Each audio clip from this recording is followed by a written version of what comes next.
सबसे पहले I would like to thank UPSC time कि आज मुझे ये अपॉर्चुनिटी दिया कि एस्पिरेंट्स के साथ मेरा इंटरेक्शन के ये जो अपॉर्चुनिटी है इसके लिए आई thank the UPSC time and also ज्ञान आईएएस। So I start. मैं अपनी एक ब्रीफ इंट्रोडक्शन से शुरू करना चाहती हूँ। मेरा हिंदी इतना अच्छा नहीं है, सो आपको मेरे हिंदी में ये हिस्ट्री और पुलिंग की कंफ्यूजन आ सकती है, तो आप उसमें ज़्यादा ध्यान मत दीजिए। अच्छा, तो मेरा परिचय फर्स्ट लेट मी स्टार्ट कि मैंने यूपीएससी सिविल सर्विस एग्जामिनेशन 2 बार दिया था। सो आई हैव मेरे फर्स्ट अटेम्प्ट 2014 में मास्टर ख़त्म होने के बाद मैंने फर्स्ट अटेम्प्ट दिया था। उसमें सीटेट की वजह से मेरा प्रीलिम्स हो गया था। तो प्रीलिम्स होने के बाद मेरा मेंस में बिल्कुल प्रिपरेशन नहीं था, तो मेरा उस बार नहीं हो सका। सो 2015 एग्जाम में आई मैंने I have done all my preparation, बहुत प्रिपरेशन किया था, तो उस प्रिपरेशन के बारे में बाद में आती हूँ। सो 2015 एग्जाम में प्रीलिम्स में मैंने काफ़ी अच्छे से किए थे, इसलिए मुझे फॉरेस्ट सर्विस एग्जाम भी लिखने के लिए प्रीलिम्स में अगर आप साइंस बैकग्राउंड से है तो जब आप सिविल सर्विस एग्जामिनेशन फॉर्म भरते हो तो आप दो एग्जाम के लिए भर सकते हो। एक तो अगर साइंस ऑप्शन बैकग्राउंड से है तो आप इंडियन फॉरेस्ट सर्विस एग्जामिनेशन के लिए भी आप टिक मार्क कर सकते हैं। यू कैन एक ही प्रीलिम्स होता है, और इंडियन फॉरेस्ट सर्विस एग्जाम के लिए अलग मेंस होता है और सिविल सर्विस एग्जामिनेशन के लिए अलग मेंस। तो जब मैंने 2015 में दिया था, 14 में भी, सिंस मैं फिजिक्स बैकग्राउंड से हूँ, मैंने फिजिक्स मास्टर्स किया, फिजिक्स ऑनर्स किया है मिरांडा हाउस से, और मास्टर्स भी फिजिक्स में ही किया है। तो मेरे पास साइंस बैकग्राउंड थी, तो मैं फिजिक्स फॉरेस्ट एग्जाम के लिए भी I was eligible to give the exam, तो मैंने दोनों एग्जाम्स के लिए अप्लाई किया था। जब आपका प्रीलिम्स में फॉरेस्ट एग्जाम के लिए, क्योंकि सीट्स कम होती है, उसमें सीट्स मैक्सिमम 80-90 तक रहती है हर साल में, तो उसमें उसका कट ऑफ ज़्यादा रहती है सिविल सर्विस एग्जामिनेशन से। सो मेरे 2015 एग्जाम में सिविल सर्विस प्रीलिम्स में काफ़ी अच्छे से किया था। मेरा आई मैं अपने मार्क्स में ज़्यादा नहीं देती, ज़्यादा ध्यान नहीं देती। जब से ये मेरा वो है कि मैं मार्क्स में ज़्यादा ध्यान नहीं देने वाले लोगों में से हूँ। जो स्टूडेंट टाइम से मेरा एक ही वो रहता है कि आप जो भी आपको पढ़ाई करनी उस पे ध्यान दो, ज़्यादा मार्क्स वगैरह में मेरा ध्यान कम रहते हैं। सो मेरा प्रीलिम्स में कितना मार्क्स आए थे, मेरा एसे में कितना मार्क्स आए थे, एथिक्स पेपर में कितना मार्क्स आए थे, दैट, और मेरा मेंस में कितना है, मैंने वो सब I have almost forgotten actually, क्योंकि 2015 में मैंने एग्जाम दिया था। सो 15 के एग्जाम में मेरा फॉरेस्ट सर्विस में भी हो गया था और सिविल सर्विस एग्जामिनेशन में भी हो गया था। 15 के फॉरेस्ट सर्विस एग्जामिनेशन में मेरे रैंक 9 आए थे, और सिविल सर्विस एग्जामिनेशन में 24 रैंक। एंड मेरा ऑप्शनल फिजिक्स पेपर ऑप्ट किया था मैंने मेंस के लिए, दोनों एग्जाम के लिए। फॉरेस्ट सर्विस के लिए मैंने फिजिक्स एंड फॉरेस्ट्री ऑप्ट किया था, और सिविल सर्विस के लिए फिजिक्स ऑप्शनल ऑप्ट किया था। सो मेरा परिचय, brief introduction, and we'll start with the preparation. The journey, UPSC preparation, actually I was inspired, I was motivated by my father, who was also in the Indian police service. तो बचपन से मैं अपने पापा को काम I have been watching him कि uniform service थी, बहुत से डिसिप्लिन आदमी थे, तो जैसे वो काम करते थे मैं उसको I use to look up to it, and I always wanted to be part of the civil services examination. तो और मेरा ध्यान जरूरी नहीं कि इस एग्जाम को देने के लिए आप हमेशा टॉपर रहे, या सिर्फ ये जरूरी है कि आपका फाउंडेशन स्ट्रॉन्ग होना चाहिए। दैट इज़ व्हाई जब मेरे अभी भी छोटे-छोटे बच्चे देन मेरे रिश्तेदार जो भी है मेरे friends and all they keep asking कि प्रिपरेशन कैसे करनी है। मेरा एक ही एडवाइस होता है कि जो भी आप पढ़ाई कर रहे हो, आप 6th स्टैंडर्ड की कर रहे हो या 7th स्टैंडर्ड या 10वीं की या व्हाटएवर आप ग्रेजुएशन की कर रहे हो, जो भी आपके जो सिलेबस में होता है उसमें ध्यान देके उसको कंप्लीट करने के लिए that should be the attempt. So and we should not waste time कि ज़्यादा जो सिलेबस में दिया हुआ है उसको आप खत उसको हमें we have to be very thorough with the syllabus. Syllabus में जो भी है उसको बहुत अच्छे से आना चाहिए। That is the only thing, that is the only crux in while preparing for this exam. Since बचपन से वही वही that is the only formula I've used since my childhood. I've always tried to be very thorough with the syllabus. Yeah, be it this 10th standard, be it the 12th standard, be it the graduation exam or the post graduation exam. Okay, तो आप उस पे ही ध्यान दीजिए। ज़्यादा वो but आप आप में से कोई लोग अभी ग्रेजुएशन कर रही होगी and maybe some of you might be pursuing masters कर रही होगी, सो आप उस पे ध्यान दीजिए। और अगर आप side by side UPSC preparation कर रही है तो यूपीएससी प्रिपरेशन के लिए आपको डेप्थ में नहीं जाना है। डेप्थ में जाओगे तो आपका पूरा टाइम वेस्ट हो जाएगा उसमें। सो टाइम मैनेजमेंट बहुत जरूरी है प्रिपरेशन के लिए। मैं ज़्यादा मैं जो अपना इंटरेक्शन सेशन है बहुत कम बहुत लेंथन नहीं करना चाहती। I just want to give you few tips. That is कि आप जो भी कर रहे हो सिलेबस पे जाइए। सिलेबस पे आप यूपीएससी प्रीलिम्स की तैयारी कर रही हो तो आप यूपीएससी प्रीलिम्स की सिलेबस आपको पता होना चाहिए। जो भी आई मीन आपको पॉलिटी में क्या आपको क्या जानना है वो सिलेबस में लिखा हुआ है। आप हिस्ट्री में क्या पढ़ना है वो सब इट्स ऑलरेडी रिटन बहुत अच्छे से, बहुत डिटेल में सिलेबस दिया हुआ है। सिलेबस के हिसाब से आप बुक्स चूज करोगे आप। और इस एग्जाम के लिए कोई फिक्स बुक नहीं है। अगर आपको आप कई कई लोगों को Bipin Chandra for example history के लिए बिपिन चंद्र पढ़ रही होगी, या कोई कोई स्पेक्ट्रम पढ़ रही होगी, कोई स्पेक्ट्रम पब्लिकेशन की, या तो कोई कोई भी कोचिंग सेंटर का नोट्स पढ़ रही होगी। सो इट डजेंट मैटर, आपका सिलेबस होना चाहिए। इट डजेंट मैटर, कोई फिक्स बुक नहीं है इस एग्जाम के लिए। सो that is my only advice. Syllabus अच्छे से आना चाहिए और सिलेबस के हिसाब से आप बुक्स चूज कीजिए। There is no fix book for UPSC preparation. अगर आपको इकोनॉमिक्स में रामेश शर्मा अच्छी लगती है तो आप वो पढ़िए, नहीं तो आप संजय वाला अच्छा लगता है तो वही पढ़िए, एज लॉन्ग एज सिलेबस उस बुक में कवर कर रही है। ओके। इसमें एक क्वेश्चन आया हुआ है कि आप में से कोई लोग फर्स्ट ईयर में है तो कैसे प्रिपेयर करना चाहिए। मैं वही बोल रही हूँ कि आप यूपीएससी प्रिपरेशन इज लाइक उसमें एक जो पेपर है उसका नाम है जनरल स्टडीज। सो नाम itself in the name itself it's given general studies. General studies के लिए कोई फिक्स वो नहीं है। जो भी है एनीथिंग अंडर द सन कुछ भी आ सकती है। I mean they can ask की ऑप्टिकल फाइबर, जैसे आप मेरे बैकग्राउंड में देख रहे हो कि बहुत सारे fibres you know you can see because of the internet wi-fi connection, they can ask about this optical fiber also, kuch bhi they can ask anything. So if you are preparing for civil service examination, कोई fix syllabus तो नहीं है, but एक syllabus दिया हुआ है general studies में, वो कन्वेंशनल होती है, वो आप पढ़ लीजिए। उसमें तो you should not there should not be any excuse कि आपको पॉलिटी में वो नहीं आता है, या आपको कुछ भी लाइक आपको हिस्ट्री में मॉडर्न इंडिया नहीं आती है। That you should not you know वो एक्सक्यूज नहीं होना चाहिए। जो कन्वेंशनल चीजें हैं वो तो आपको, अगर आप इस एग्जाम के लिए सीरियस है तो आपको आप वो सब आपको आना चाहिए। एंड जो एक्स्ट्रा है वो आपकी सराउंडिंग में जो है, we have to be very curious, we have to be very curious. मतलब for everything you should you should be very curious to know. And depth में नहीं, मैं फिर अब I want to repeat this thing, never go into depth for UPSC preparation. You have to know something of everything. हर चीज का कुछ कुछ आपको आना चाहिए।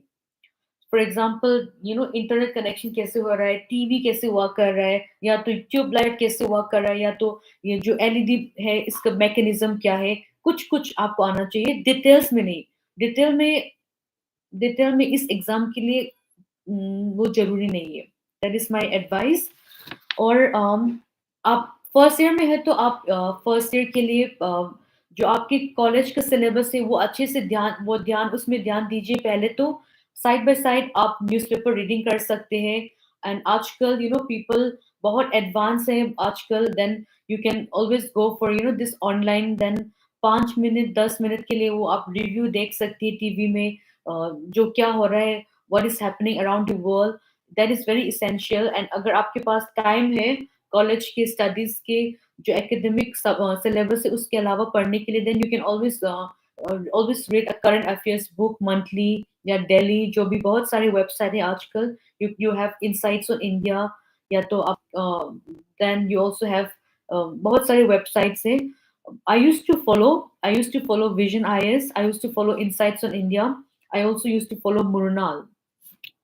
बहुत हेल्पफुल थे वो मेरे टाइम पे 2015 में।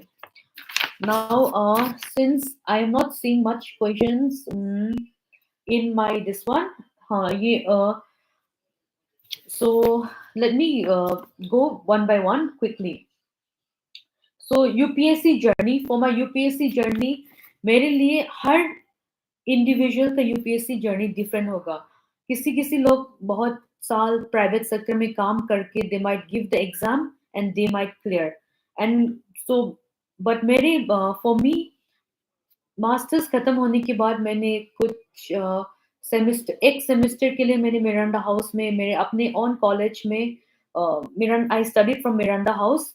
सो मेरे कॉलेज में मैंने एक सेमेस्टर के लिए गेस्ट लेक्चरर एक्सपीरियंस किया था। I use to teach physics to chemistry students, I remember. उसके बाद दैट वाज ड्यूरिंग उस टाइम पे मैं इंटरव्यू के लिए रिजल्ट वेट कर रही थी।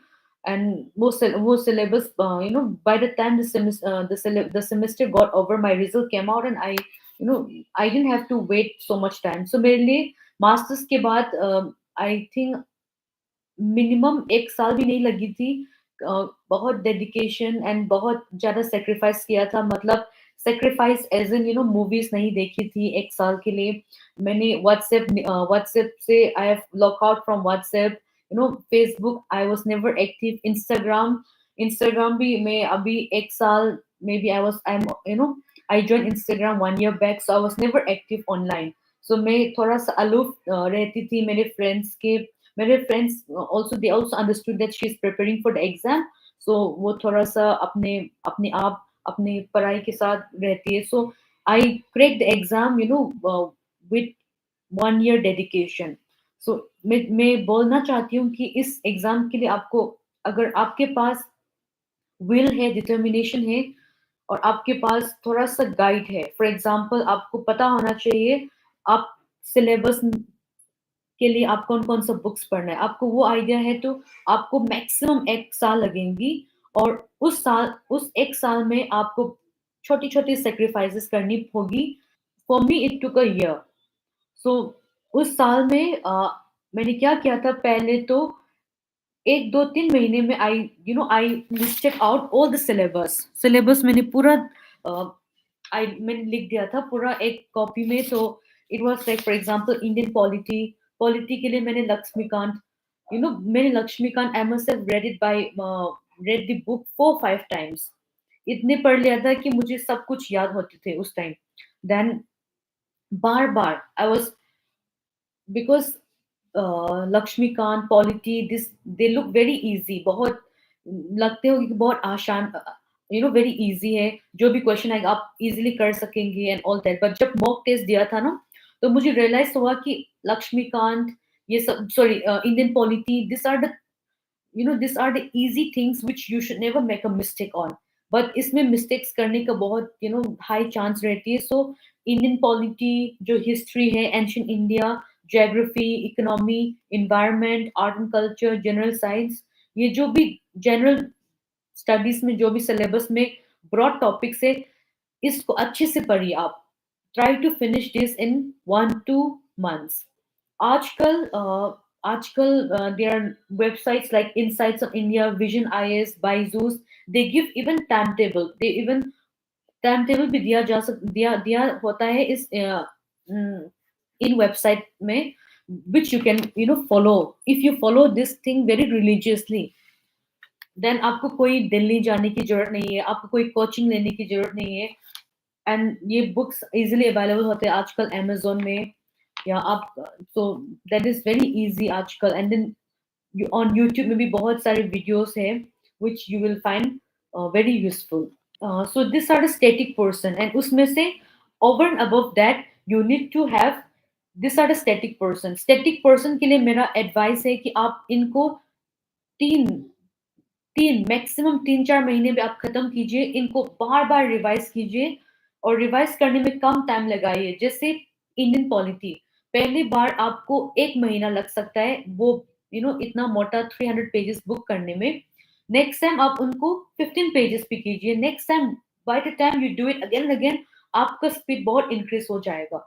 आप स्टैटिक पर्सन को छोड़िए मत, you have to revise it as many times as you can do it. Okay. And उसके अलावा एक और इम्पोर्टेंट पोर्शन है जो करंट अफेयर्स है। करंट अफेयर्स में it's a very vast thing. Current affairs में कुछ भी आ सकता है। जैसे मेरे टाइम पे पैलेस्टाइन में इश्यूज थे, अभी भी है, सो पैलेस्टाइन के मैप के बारे में आया था, like that so many questions जो करंट अफेयर्स है। करंट अफेयर्स के लिए आपको ये जो वेबसाइट से बहुत काम आएगा मेरे, लाइक इनसाइट्स ऑन इंडिया। मैं बार बार बोल रही हूँ, insights on India, vision IAS, ये सब मैंने पढ़ी थी मेरे टाइम पे। अब क्या चल रहा है मार्केट में, क्या चल रहा है, क्या एक्सपीरियंस क्या पढ़ रही है, this are very easily available. आप 5 मिनट बैठोगे, गूगल के सामने टाइप करोगे, you will get so many things available. So current affairs के लिए एक तो ये न्यूज़पेपर्स पढ़ते रहेंगे, और एक अच्छे ये कोई भी रिलायबल ये जो कोचिंग का जो current monthly current affairs notes आती है, आप उसको भी रिफर कर सकते हो, सो दैट यू नो कि आपने कुछ छूट नहीं दिया। मतलब आप न्यूज़पेपर भी पढ़ोगे, पर उसके अलावा अगर we are human being, we might skip a news or two. So अगर आप मंथली करंट अफेयर्स भी पढ़ोगे तो यू विल नो कि it will be like a revision. आप न्यूज़पेपर में हर डे के लिए हर दिन पढ़ोगे, वो न्यूज़पेपर उस मंथली करंट अफेयर्स में एक मंथ का कंपाइलेशन आएगा, तो यू विल नो कि क्या क्या छूट गया है, क्या नहीं छूटा है। एंड देन उस कंपाइलेशन में they have made the things easier. उसमें कुछ बैकग्राउंड भी दिया होता है, सो बहुत इजी होता है। फॉर एग्जांपल अगर कुछ यूक्रेन, अभी फॉर एग्जांपल अभी यूक्रेन एंड रशिया को ये यूक्रेनियन क्राइसिस हो रहा है, तो अगर आप उस विजन आईएएस के current affairs, I am telling example, मैं बोल रही हूँ विजन आईएएस एग्जांपल, ये जरूरी नहीं है कि आप विजन आईएएस ही पढ़ो, बट विजन आईएएस के करंट अफेयर्स नोट्स आप देखोगे तो उसमें कुछ बैकग्राउंड लिखा होगा कि यूक्रेन और रशिया में प्रॉब्लम कब से शुरू हुआ था, how it all started, it will be there. So वैसे ही करना है आपको करंट अफेयर्स। सो प्रीलिम्स के लिए एक तो स्टैटिक पोर्शन जो होती है, कन्वेंशनल सब्जेक्ट, हिस्ट्री, ज्योग्राफी, ये सब आती है। And then art and culture भी बहुत इंपॉर्टेंट है। आर्ट एंड कल्चर के लिए मैंने एक ही बुक पढ़ी थी, Indian art and culture by Nitin Singhania, उसको मैंने 4-5 बार रिवाइज किया था। आप भी वैसे कर लीजिए, ठीक है। And and for the current affairs, whatever I have said कि न्यूज़पेपर पढ़िए, उसके बाद एक मंथली करंट अफेयर्स कंपाइलेशन भी आप रखिए, रिवीजन के में बहुत काम आएगा, ठीक है। Then if you do that, उसके बाद एक बहुत इंपॉर्टेंट चीज होती है मॉक टेस्ट देना। आप मॉक टेस्ट आप देते रहिए ऐसे। There is no single thing कि इस एग्जाम में एक फनी एक चीज होती है कि आपको कभी नहीं लगेगा कि आप फुली प्रिपेयर्ड हो। जब हमने दिया था तब भी मुझे नहीं लगा था कि मेरा प्रिपरेशन, यू ऑलवेज फील कि कुछ अधूरा रह गया है, मतलब यू ऑलवेज फील कि समथिंग हैज बीन लेफ्ट। वैसे ही फीलिंग आएगा इस एग्जाम, बिकॉज बहुत सारी चीजें आ सकती है इस एग्जाम पे। और तो हमें कभी भी उस ख्याल में नहीं रहना चाहिए, और वैसे किसी को भी नहीं लगेगा कि आपने फुली प्रिपेयर किया हुआ है। सो आप मॉक टेस्ट शुरू कर दीजिए, once you finish the static portion.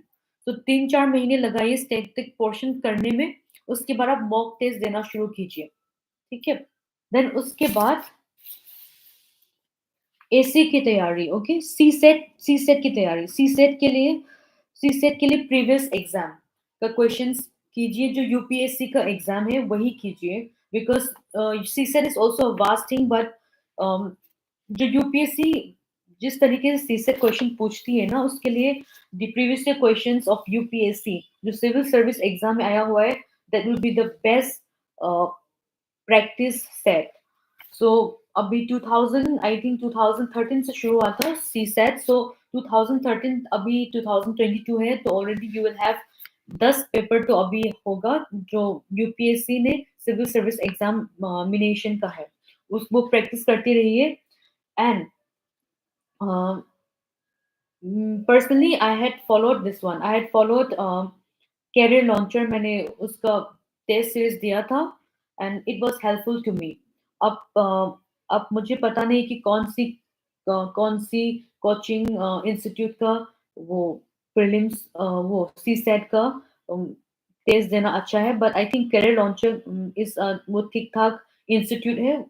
उसका पेपर्स आपको मुखर्जी नगर, राजेंद्र नगर या कोई भी जो भी आप यूपी में रहते हो या पता नहीं वो वहाँ पे जहाँ पे भी सिविल सर्विस एक्सपीरियंस रहते हैं, उसमें कुछ एक एक दो बुक स्टोर तो होगी, उसमें मिल जाएंगे, तो आप वही लेके प्रैक्टिस कीजिए। मेंस एसए के लिए आप मेंस एसए के लिए भी आप जो भी सिविल सर्विस एग्जामिनेशन में जो पूछा हुआ है, जो टॉपिक, उसमें आप प्रैक्टिस कर सकते हो। यू हैव टू नो कि कितना आपको वर्ड लिमिट होता है, कैसे करना है। फॉर एग्जाम्पल मैं क्या करती थी कि एक कोई भी टॉपिक जो आता है ऐसे में अगर मान लो it's about, essay can be of different types. It could be philosophical topic, it could be it could be scientific topic, या बहुत सारे, it could be descriptive one, it could be thought processing type। तो एक topic को पकड़िए और उसमें आप इंट्रोडक्शन, यू नो देन एक पैराग्राफ तो आप इंट्रोडक्शन में लगा सकती हो, then second paragraph it could be depending on the topic, second paragraph, third paragraph, third fourth paragraph, then fifth paragraph में क्या कंक्लूजन दोगे, वो सब आप लिख सकते हो once you get the topic. Then उसके बाद टॉपिक के जो अंदर जो सब पॉइंट्स आनी है वो आपको लिस्ट कर सकते हो, आप लिस्ट कर दीजिए उसको। उसके बाद then you can start writing. उसमें आपको कोई टाइम वेस्ट नहीं करना है, you will not get time, ज्यादा टाइम वेस्ट करने के लिए आपको एग्जाम में नहीं मिलेगा। आप तुरंत ऐसे टॉपिक को मिलते ही बी इट, ये आपके जो एग्जाम है, जो ओरिजिनल एग्जाम है, या तो मॉक एग्जाम में आपको बिल्कुल भी टाइम वेस्ट करने के लिए नहीं मिलेगा। आप घर पे प्रैक्टिस कर रहे हो तब भी आप टाइम मैनेज करके ही प्रैक्टिस कीजिए, वही है। देन उसके बाद ऑप्शनल के लिए मैं ये बोलना चाहती हूँ, ऑप्शनल के लिए आप में से बहुत लोगों को यू माइट बी कन्फ्यूज कि कौन से ऑप्शनल पेपर लूं। मेरा एडवाइस है, जो पेपर आपको लगे आप मैक्सिमम स्कोर कर सकते हैं वही पेपर आप चूज कीजिए।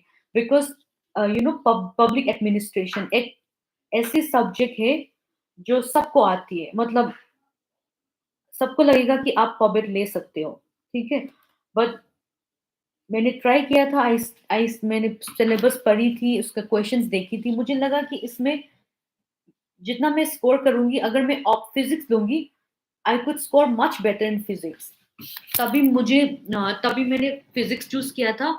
मेरा ऑन ग्रेजुएशन सब्जेक्ट भी है और मैंने मास्टर्स उसी में ही किया है, तो मुझे लगा फिजिक्स में अगर मैं 3 घंटे लगाऊंगी, then I would score 100 marks, and if I put 3 hours in pubed, मैं उसमें 20-30 marks ही आ सकूंगी मेरा।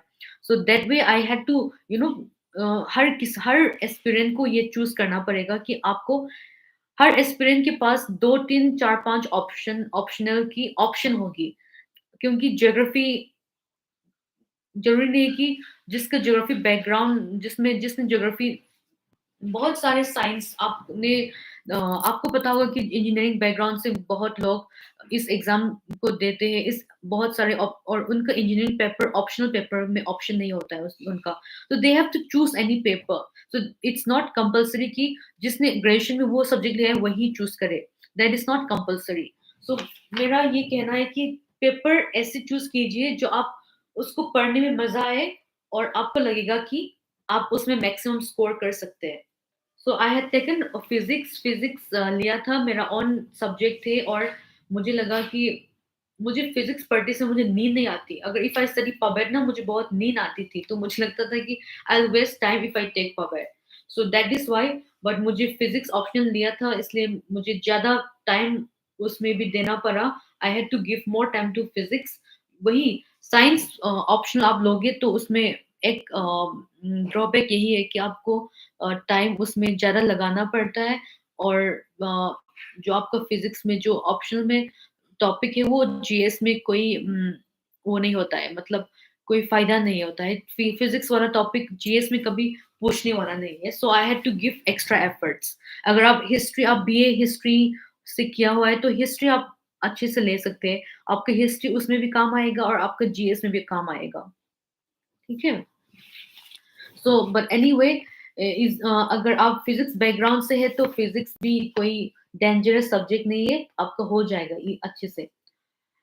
देन उसके बाद पर्सनालिटी टेस्ट में भी इस एग्जाम के लिए एक ही चीज है, आप सिंसियर हो, आप आपके पास विल है, डिटर्मिनेशन है, आप हार्ड वर्किंग है, तो इस एग्जाम में पास होने का चांसेस बहुत हाई है। पर्सनालिटी टेस्ट में I was very young when I cracked the exam, मैं सिर्फ 23 की थी। सो सो उसमें दे विल जज कि पर्सनालिटी टेस्ट में जो भी क्वेश्चन पूछा था वो uh, जो मुझे आता था मैंने वही लिखा हुआ है। जो मेरे उस पर्सनालिटी टेस्ट के लिए एक बहुत इंपॉर्टेंट डॉक्यूमेंट होता है, डीएएफ, जो यूपीएससी मेंस एग्जाम पास करने के बाद एक फॉर्म भरना होता है। उसमें सब डिटेल्स, आपका हॉबीज, आपका एकेडमिक परफॉर्मेंस, आपने क्या अवार्ड जीती है, आपके लाइफ जो आपकी उस टाइम तक, वो सब फिल करना होता है। आप उसमें अच्छे से सिंसियरली भर दोगे।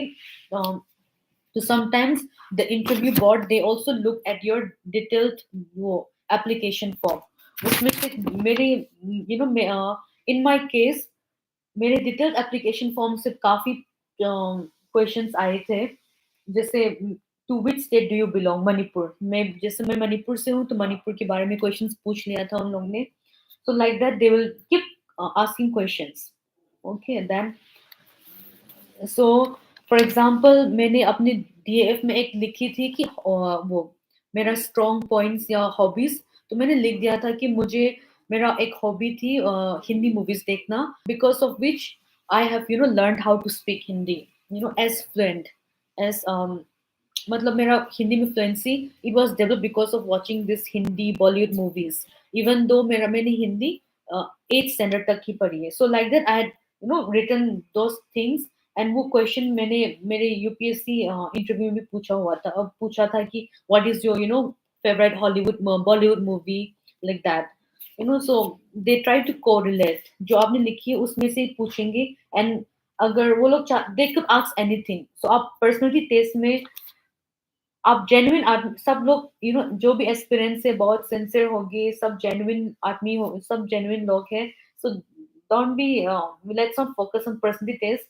किसी भी तरह आप मेंस, आपका मेंस हो गया, प्रीलिम्स हो गया, तो आप पर्सनैलिटी टेस्ट में कॉन्फिडेंस आप अपियर कीजिए, हो जाएगा आपका। यूपीएससी का previous year questions are very important, whether are आप 11th स्टैंडर्ड में हो या फर्स्ट ईयर ग्रेजुएशन में हो, आप कोई भी लेवल पे हो, यूपीएससी एग्जाम में इंटरेस्ट हो, तो you can always start seeing the syllabus, you can always see the questions, what type of questions UPSC asks in the civil service examination.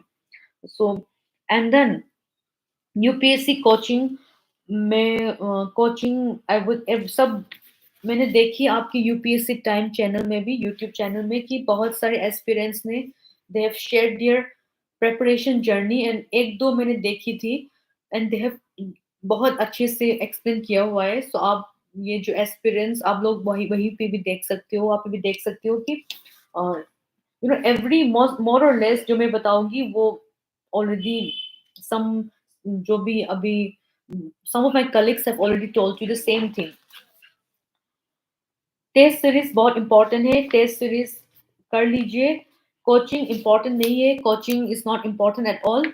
आप आपको सिर्फ बुक्स पता होनी चाहिए जो अभी ऑनलाइन अभी अवेलेबल है easily because of UPSC time channel type and you Google है आजकल, तो बहुत सारे लोग हैं, बहुत सारी चीजें ऑनलाइन भी मिलती है। So coaching is not at all essential. आपको books I think maximum 20 books होंगे जो आप कन्वेंशनल टॉपिक्स आपको वहीं से करनी है। तो that is not very so I would say कि कोचिंग आपको टाइम ही वेस्ट करेगा। Coaching rather than coaching I would suggest you to take up mock series, okay? NCERT सब लोग पढ़ते हैं because NCERT is the basis. मतलब we have all studied the same thing, हमने सब एनसीईआरटी हमने पढ़ी है 12th स्टैंडर्ड तक।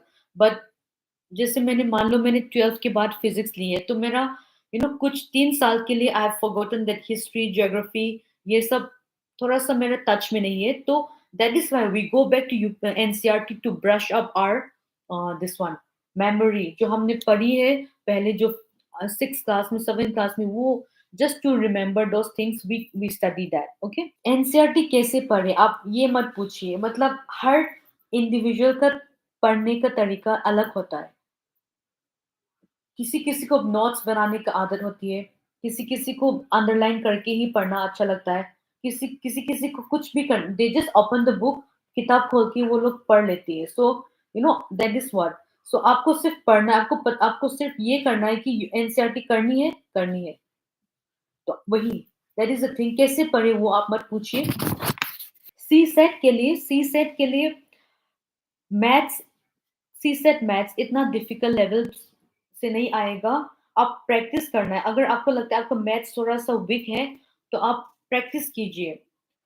जैसे फॉर जो मेरा मैं तो साइंस बैकग्राउंड से हूँ तो मुझे सी सेट में मैथ्स या वो एप्टीट्यूड एप्टीट्यूड टेस्ट में मेरा ज़्यादा प्रॉब्लम नहीं है मेरे नहीं हुई थी मेरे साथ। बट मैंने देखा है कि मेरे कई फ्रेंड्स सी सेट की वजह से भी रह जाते थे प्रीलिम्स में बिकॉज उनका मैथ्स अच्छे नहीं थे, किसी किसी का इंग्लिश अच्छे नहीं थे। That is why they use to not create the prelims. तो मैं जो आपका वीक एरिया है उस पे फोकस कीजिए। अगर मैथ्स में वीक है तो बहुत 6 7 8 स्टैंडर्ड तक का मैथ्स ही आएंगे, बहुत डिफिकल्ट लेवल जैसे बहुत डिफिकल्ट लेवल्स नहीं आएंगे। So practice it.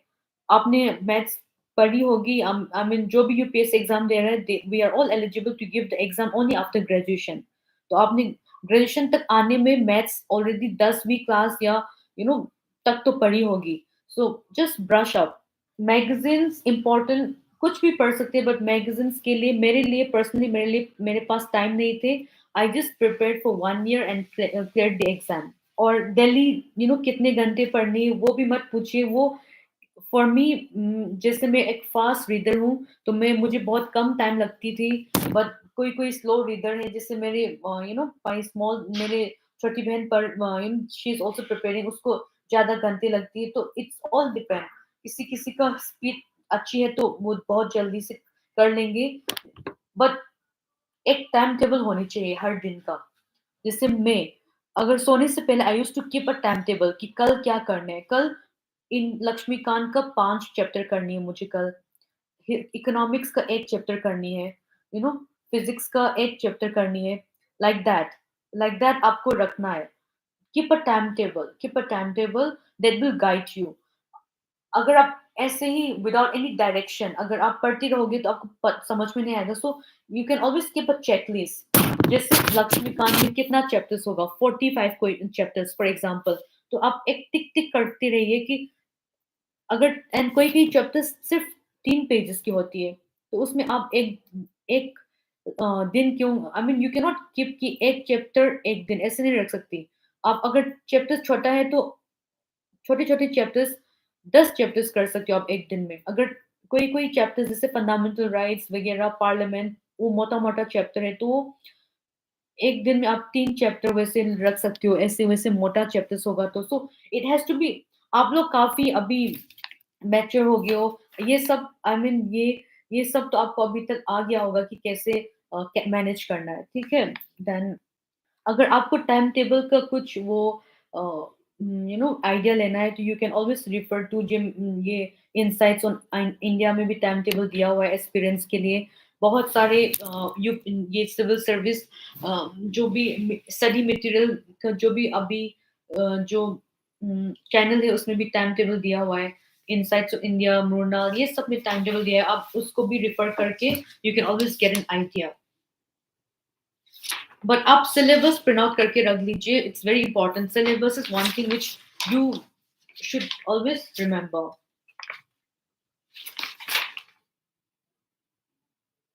Social media का use Google is very important I don't think Instagram का कोई यूज आएगा यूपीएससी प्रिपरेशन में या फेसबुक का आई डोंट थिंक अगर आप सीरियस एस्पिरेंट हो तो आई वुड एडवाइस कि इंस्टाग्राम फेसबुक में से आप थोड़ा सा प्रिपरेशन टाइम के लिए दूर रहो प्रिपरेशन के बाद जब आप आईएएस बन जाओगे आईपीएस बन जाओगे जो भी जो भी आपको बनना है वो बन जाओगे उसके बाद you can always come back to social media and be active there but preparation के लिए गूगल काफी है टाइम मैनेजमेंट के लिए आपको प्रैक्टिस करनी है आपको ना देखना है कि आप जैसे आप टाइम टेबल फिक्स करती हो आप आपने रख दिया 5 चैप्टर कल के लिए आप देखो कि आप कर सकते हैं या नहीं आपको लगा आप कर सकते हैं तो that's well and good then try to improve it day by day ठीक है then for example mock time management in writing तो मॉक टेस्ट लीजिए उसमें से आपको भी पता लगेगा कि कैसे कर सकते हैं ठीक है मैप्स मैप्स मेरा मैप्स बहुत बिग थे मैं एक चीज बोल देती हूँ कि नोबडी इज परफेक्ट तो हर एस्पिरेंट का और हर सक्सेसफुल कैंडिडेट की एक वीकनेस तो होती नोट्स मेरे पास बहुत कम टाइम थे तो मैंने नोट्स कम बनाए थे जो भी करनी थी मैंने मेरे अपनी किताब में लिख दिया था ये इम्पोर्टेंट है मतलब मुझे जो लगता था ये मुझे रिवाइज करनी है वो मैं कुछ स्टार मार्क या कुछ टिक करके रखते थे रिवीजन इज वेरी इंपॉर्टेंट आप स्टैटिक पोर्शन का तो जितना टाइम अगर आप 20 बार भी करना है रिवीजन कर लीजिए रिवीजन करने में आपको कुछ खो नहीं रहा है आपको सिर्फ गेन हो रहा है so try to revise as much as possible तभी आपको जो आपने पढ़ा हुआ है वो आपको याद रहेंगे अगर आप रिवाइज नहीं करोगे तो आपको एग्जाम में क्वेश्चन आएंगे और आपको लगेगा कि आप कंफ्यूज हो जाएगा कि आप आपको कभी sure you will never be sure कि ये सही है या नहीं आपको लगेगा आपको हमेशा 50-50 की कैटेगरी में होगी this is one of the problem all the experience face उनको लगता है कि उन्होंने कर लिया but you have to do it again again otherwise आप 100% श्योर नहीं हो सकती कि आपका आंसर सही या नहीं सही है या गलत that is one of the thing so मेरा एक सो दैट इज द थिंग और पढ़ाई में मन जैसे पढ़ाई में मन हर टाइम आपका मन नहीं होगा everyone is a human being we also need recreational activities इसलिए टाइम टेबल रखिए आप अगर आपका मन नहीं कर रहा है तो उस दिन कम चैप्टर कीजिए एक चैप्टर कर लीजिए क्योंकि प्रिपरेशन कर रहे हैं तो कुछ तो पढ़ना चाहिए राइट अदरवाइज मुझे तो गिल्ट फीलिंग आती थी बिकॉज आई वाज स्टेइंग मैं घर से मैं एक हॉस्टल में मैंने लिया था तो एक रूम पे रहती थी तो अगर मैं टाइम वेस्ट करती रहती हूँ तो मुझे गिल्ट फीलिंग आती थी तो टू अवॉइड द गिल्ट मैं अगर मेरा बिल्कुल मन नहीं कर रहा था एक चैप्टर या तो एक पेज पढ़ लेती थी और मैं जो मेरा मन में आती वो करती थी next day I try to regain my motivation everything something like that and मैं अपने पेरेंट्स को भी बहुत ज्यादा इंटरेक्शन करती थी मैं उनको बोलती थी कि मुझे डांटना डांटते रहना या कुछ मुझे अम, बोलते रहना कि बेटा पढ़ाई करो या keep reminding me I used to tell them okay so आपको और या तो आपका कुछ ऐसे बेस्ट फ्रेंड भी हो सकता है आप उसको भी शेयर कर सकते हो कि उस बेस्ट फ्रेंड को बोल सकते हो कि आप मुझे रिमाइंड करते रहना कि पढ़ाई करनी है ये सब so there has to be some external motivation also but 80% motivation will come from within आप खुद अपने आप आपको खुद फिक्स करना है कि आपको क्या करना है लाइफ में, फ्यूचर में क्या करनी है, वो सब आपको ही डिसाइड करना है। आपका कोई बेस्ट फ्रेंड नहीं डिसाइड करेगा, आपका मम्मी नहीं डिसाइड करेगा, आपका पापा नहीं डिसाइड करेगा। So that way you have to keep motivating yourself. जिसने भी प्रीलिम्स जिसने भी किया हुआ है, ये एग्जाम दिया हुआ है, आई एम श्योर आपका स्टैटिक पोर्शन ऑलरेडी आपने बहुत बार किया होगा। आप उसको एक बार कर लीजिए। For the people who is giving the exam, coming upcoming exam, कर लीजिए। उसमें आप टाइम वेस्ट करने के बिल्कुल नहीं है। आप you can even leave the session, इस सेशन को भी ज्वाइन मत कीजिए। You have to focus on your preparation now. Then you know believe in yourself, confident रहिए। नेगेटिव नेगेटिव मत सोचिए आप। कॉन्फिडेंट करिए। You just feel that you can do it, you can do it, this is not. And then अगर आपको like हो जाना चाहिए, ठीक है। And always have a plan B also, plan B भी रखना चाहिए, क्योंकि UPSC preparation, UPSC is not the only thing which we have in our as career option. I mean, जो civil service है, that is not the only career option। आप उसमें हो जाता है, कई लोग उसमें होने के बाद भी छोड़ देते हैं job. That is why plan B रखिए। मैंने भी प्लान बी रखा था, so that one doesn't get into depression. And UPSC is one of the good career of this one, civil service is one of the good career option but not the only career option। so आप but preparation जो journey है, आपको बहुत experience या बहुत सारी चीजें में आपको एनरिच करेंगे। So this preparation for this exam will never be a waste in your lifetime. Book का नाम, जैसे मैं इंग्लिश मीडियम से हूँ, I can tell you few books name for the general static topic. जैसे मैंने Indian polity के लिए लक्ष्मीकांत पढ़ी थी। हिस्ट्री के लिए मैंने मॉडर्न इंडिया, जो स्पेक्ट्रम की एक छोटी सी बुक आती थी, उसको मैंने काफी बार पढ़ी है, मे बी 10 टाइम्स 15 टाइम्स, मुझे याद नहीं है, बट मैंने इतने बार पढ़ी थी, I can not tell you. Then ancient India का एनसीईआरटी पढ़ी थी। देन RS शर्मा करके एंशियंट इंडिया, RS शर्मा का जो किताब है वो पढ़ी थी एंशियंट इंडिया के लिए। ज्योग्राफी के लिए मैंने जीसी लियोंग लिया था, बट मैंने पढ़ी नहीं। I didn't like the book, rather I refer to NCERT.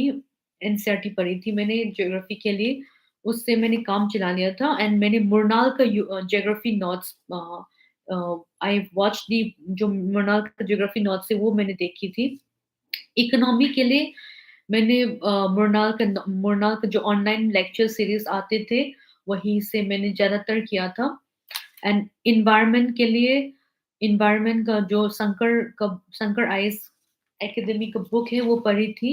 And कुछ कुछ बुक्स पढ़ी थी जो मुझे उसका नाम याद नहीं है। मुरनाल से भी काफी मुझे करंट अफेयर्स वहां से भी पढ़ी थी, environment related to environment. But मुझे अभी पता नहीं कि मुरनाल का website is it being updated, the sources वो नहीं पता, बट मेरे टाइम पे अपडेट रहते थे। आर्ट एंड कल्चर के लिए मैंने नितिन सिंघानिया अच्छे से पढ़ी थी, काफी बार पढ़ी थी। मेरा आर्ट एंड कल्चर बहुत स्ट्रॉन्ग थी, and I have very good, I have like interest थे। मैं even I used to watch कि ये कुतुब मीनार या ये डांस फॉर्म में यूट्यूब में भी नहीं, ये गूगल में भी टाइप करके देखते थे मैं, so that I don't forget it. जब मेरा फ्री टाइम होती थी, जब मैं बोर हो जाती थी। जनरल साइंस के लिए मैंने, साइंस बैकग्राउंड से हूँ, तो जनरल साइंस में मैंने ज़्यादा ध्यान नहीं दिया था।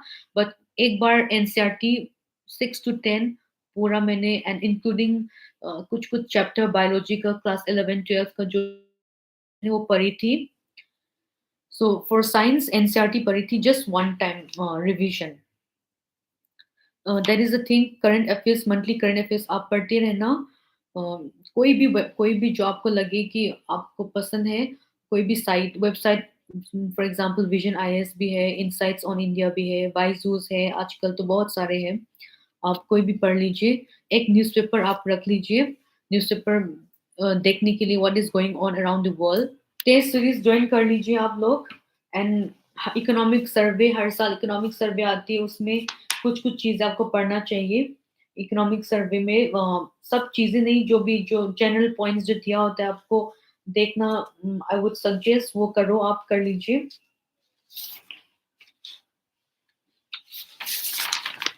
बाकी I would like to end this session with few tips. जो टिप्स जो मैं दूंगी वो ऑलरेडी मैंने पहले भी बोल चुकी है। The tips are, static person जो है आप उसको रिवाइज कीजिए। If you have time to revise it अनटिम नंबर ऑफ टाइम्स, अगर आप 10 बार भी करना है, 15 बार भी करना है, आप कर लीजिए। आपके पास जितना टाइम है उस हिसाब से आप कर लीजिए। नेवर लीव जो स्टैटिक पर्सन से, तो आप तो बिल्कुल वो आपको मिस्टेक नहीं करना है। उस तरीके से आप प्रिपेयर कर लीजिए स्टैटिक पोर्शन। करंट अफेयर्स के लिए प्रीलिम्स के टाइम पे आपका जो मंथली कंपाइलेशन होता है, जो कुछ कोई कई कोचिंग इंस्टीट्यूट्स जो निकालते हैं, वो आप पढ़िए। वो ज़्यादा वो होती है रिवीजन के लिए अच्छी, वो बहुत हैंडी होता है। ठीक है? And always stay motivated and confident रहिए। नेगेटिव थॉट आप बाहर निकाल दीजिए। नेगेटिव थॉट बिल्कुल भी नहीं। नेगेटिव थॉट आओगे तो आई मीन वो बिल्कुल आई वुड नॉट सजेस्ट। ये सब that is my only thing. आप लोग अच्छे से कर लोगे। ज्यादा टिप्स पे फोकस मत कीजिए। एक आपने एक दो लोग का सुन लिया बस, उसमें टाइम वेस्ट मत कीजिए। आप लोग बहुत ब्राइट लोग हैं। ठीक है, आप सो लेट्स नॉट वेस्ट। अब ज्यादा टिप्स विप्स मतलब आपके पास टाइम है तो आप देख सकते हो, बट मेरे पास नहीं थे टाइम, तो आप मैंने आई हैव नेवर मैंने कभी ज़्यादा लोग से टिप्स नहीं लिया है। जब मेरा प्रीलिम्स हो गया था तो 1-2 जन ने जिसने मेंस किया था वो आपके फ्रेंड सर्कल में होगा, उनसे 1-2 टिप्स ले लीजिए बस। एंड देन आपका मेंस हो जाएँगे, प्रीलिम्स आपकी इंटरव्यूज़ के लिए आप मॉक इंटरव्यू दोगे, तभी आपको बहुत सारे टिप्स मिल जाएँगे। So I wish you all the best. And with this, I would like to end the session. Thank you so much and best wishes to all of you.